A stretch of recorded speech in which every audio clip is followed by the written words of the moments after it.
आलस बुरी बला है। बहुत समय पहले किसी शहर में शर्मा जी अपनी पत्नी और बेटी चिंकी के साथ रहते थे। शर्मा जी बहुत अच्छे थे। वो अपने परिवार का बहुत ख्याल रखते थे। पापा, मुझे गुलाबी रंग के कपड़ों वाली गुड़िया चाहिए। ठीक है चिंकी, मैं तुम्हारे लिए गुलाबी कपड़ों वाली गुड़िया ले आऊंगा। लेकिन शर्मा जी बहुत ही आलसी भी थे। उन्हें सोना इतना अच्छा लगता था कि वो रोज सुबह देर तक सोते थे, जिससे उनके सारे काम लेट हो जाते थे।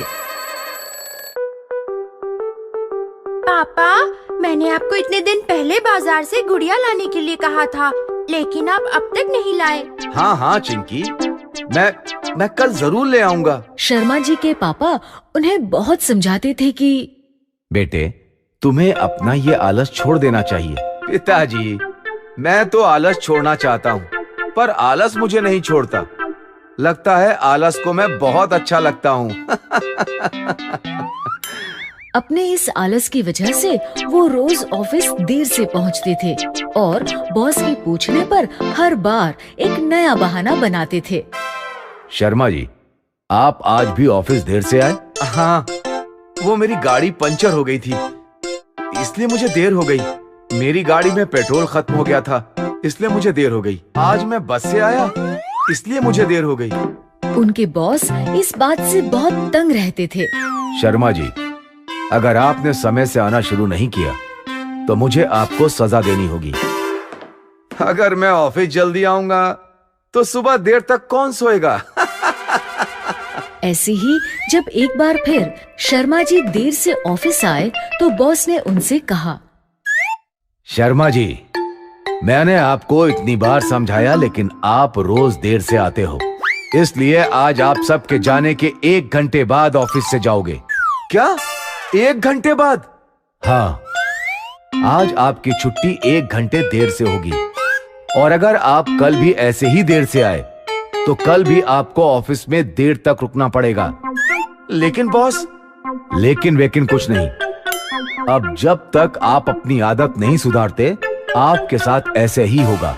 बॉस की पनिशमेंट सुनकर शर्मा जी बहुत दुखी हो गए, लेकिन वो कुछ नहीं कर सकते थे, इसलिए चुपचाप काम करने बैठ गए। तभी ऑफिस में काम करने वाले वर्मा जी उनके पास आए। शर्मा जी, आप शाम को अपना ध्यान रखना। क्यों वर्मा जी? क्योंकि शाम को जब सब ऑफिस से चले जाते हैं तो ऑफिस में भूत आते हैं। क्या? भूत? हाँ, भूत। मैं भी एक बार देर तक ऑफिस में रुका था, जब मुझे भूतों ने बहुत तंग किया था। आप उनसे बचकर रहना। ये आप क्या कह रहे हो? भूत वूत कुछ नहीं होते। मैं सच कह रहा हूँ, आप बस अपना ध्यान रखना। मुझे किसी भूत वूत से डर नहीं लगता, मुझे बस सुबह जल्दी जागने से डर लगता है। आप जाइए। शर्मा जी काम करने लग गए। फिर शाम के 6 बजने पर ऑफिस की छुट्टी की घंटी बजी। सभी लोग ऑफिस से चले गए। शर्मा जी अकेले ऑफिस में रह गए। बॉस भी कितने बड़े बेवकूफ हैं।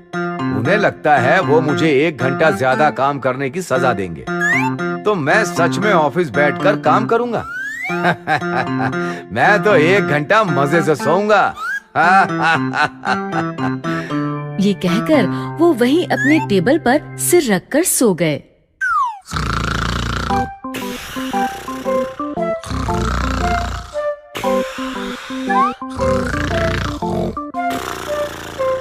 कुछ देर बाद उन्हें एक आवाज सुनाई दी। कौन है? कौन है? क्या मेरे साथ किसी और को भी देर तक ऑफिस में रुकने की सजा मिली है? लगता है कोई नहीं है। तभी उन्हें बहुत जोर से आवाज आई और वो उठकर बैठ गए। कौन है वहाँ? उन्होंने जाकर देखा तो वहाँ कोई नहीं था।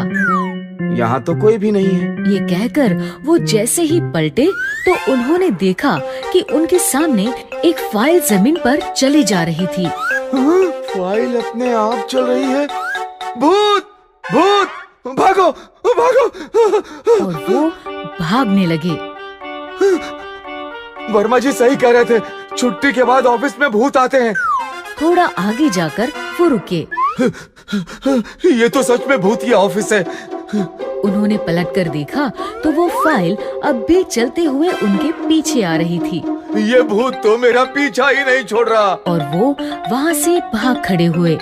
कुछ देर भागने पर उन्होंने देखा कि उनकी छुट्टी का टाइम हो गया। शुक्र है मेरी छुट्टी का टाइम हो गया। उन्होंने अपना बैग उठाया और बाहर की तरफ दौड़ पड़े। गार्ड ने उन्हें ऐसे भागते देखा तो उन्हें आवाज लगाते हुए बोला, क्या हुआ सर, आप ऐसे क्यों भाग रहे हैं? अरे अरे तुम भी भागो, अंदर भूत है। ये कहकर वो भागते हुए वहाँ से चले गए। अब मैं रोज टाइम से ऑफिस आऊंगा। ज्यादा सोने के चक्कर में कहीं भूत मुझे ना खा जाए। भूत? जरा मैं भी तो देखूं भूत कैसा होता है। गार्ड अंदर आया और यहाँ वहाँ देखने लगा। उसने देखा कि एक कोने में एक फाइल अपने आप चली जा रही है। वो उस फाइल के पास गया।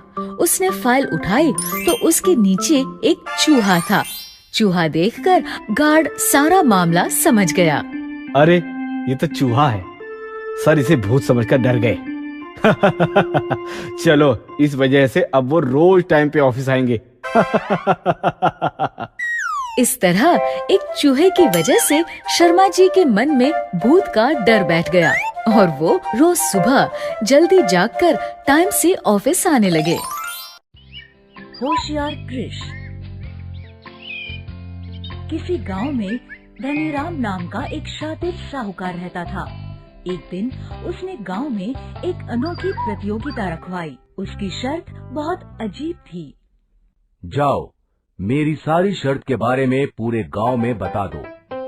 जो भी मेरे प्रश्न का जवाब सही देगा उसे मैं 1 साल का अनाज मुफ्त में दूंगा, और जवाब गलत रहा तो जवाब देने वाले को मेरे यहाँ नौकर बन के 1 साल तक मुफ्त में काम करना पड़ेगा। मुफ्त अनाज के लालच में कई गरीब लोग धनीराम के सवाल का जवाब देने आए। बताइए साहूकार जी, क्या सवाल है? धनीराम ने अपने नौकर को बुलाया। उसके हाथ में 2 हूबहू एक से दिखने वाले गुलाब के फूल थे। बताओ इन फूलों में से कौन सा असली है और कौन सा नकली?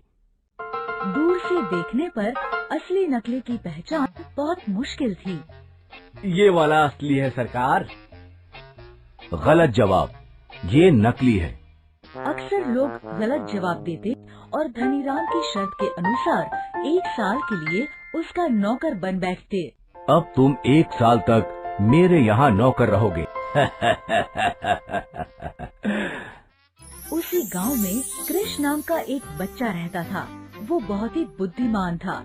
उसे जब धनीराम की करतूत का पता चला तो उसने अपने पिताजी से कहा, पिताजी, मैं धनीराम जी के सवाल का जवाब देना चाहता हूँ। क्या तुम्हें पता है वो कितना चालाक आदमी है?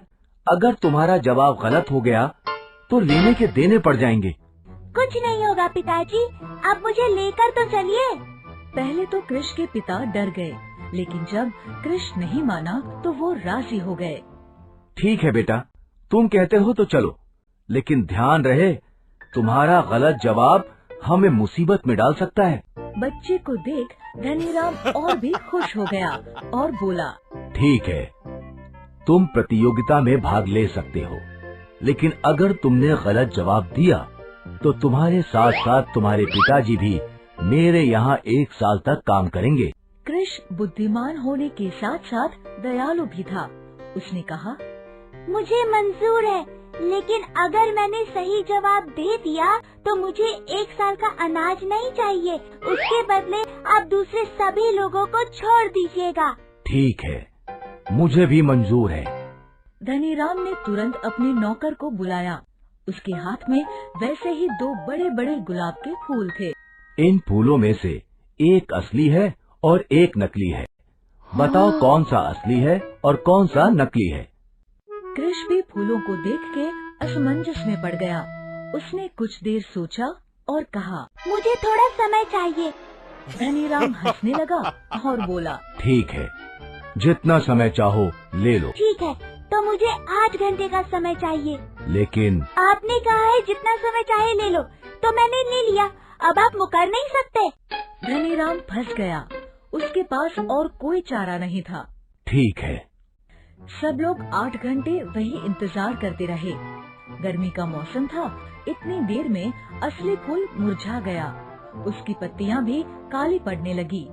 कृष्ण ने आसानी से असली नकली की पहचान कर दी। जवाब सबके सामने है, ये वाला असली है और ये नकली। धनीराम को कृष की शर्त के अनुसार सभी को छोड़ना पड़ा। सभी ने कृष की बहुत तारीफ की। धनीराम हाथ मलते रह गया। धन्यवाद बेटा, तुमने हम पे बहुत बड़ा उपकार किया है। उपकार कैसा काका? एक दूसरे की मदद तो हमें करनी ही चाहिए। दूसरों की मदद करने के लिए ताकत या पैसा ही जरूरी नहीं, हम अपनी बुद्धिमानी से भी किसी की मदद कर सकते हैं। अगर आपको हमारी वीडियोस पसंद आ रहे हैं तो इन्हें लाइक करें, कमेंट करें और सब्सक्राइब करें।